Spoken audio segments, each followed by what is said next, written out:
Vizianagaram municipal corporation సమావేశ మందిరంలో బుధవారం నిర్వహించిన సాధారణ సమావేశం హాట్గా జరిగింది.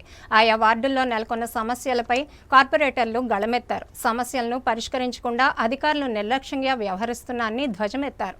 కనీసం కార్పొరేటర్లకు ఇవ్వవలసిన గౌరవం ఇవ్వకుండా ప్రోటోకాల్ పాటించడం లేదని మండిపడ్డారు.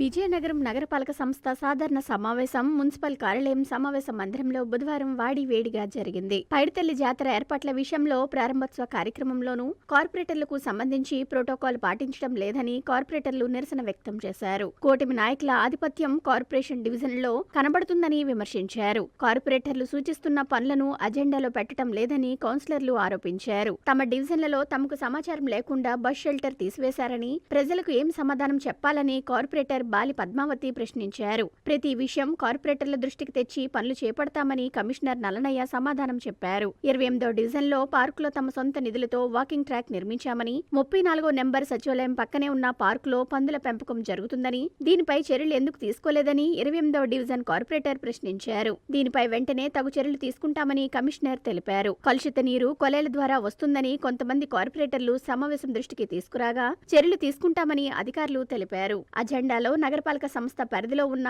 7 అర్బన్ హెల్త్ సెంటర్లకు సంబంధించి మరమ్మతులు చేయించడానికి 5,60,00,000 రూపాయలతో ప్రతిపాదనలు చేసి ఆమోదానికి ఉంచగా సభ్యులు తిరస్కరించారు. ఎజెండాలోని 22 అంశాలలో 21 ఆమోదం తెలిపారు. టేబుల్ అజెండాలోని అంశాలు ఆమోదించబడ్డాయి. ఈ సందర్భంగా మేయర్ వెంపటాపు విజయలక్ష్మి మాట్లాడుతూ సభ్యులు అధికారుల సహకారంతో నగర అభివృద్ధికి కృషి చేస్తున్నామన్నారు. ఆనంద గజపతి ఆడిటోరియం ఆధునీకరణకు ఏకగ్రీవంగా ఆమోదం తెలపడం జరిగిందన్నారు. ఈ సమావేశంలో మున్సిపల్ అధికారులు కార్పొరేటర్లు పాల్గొన్నారు.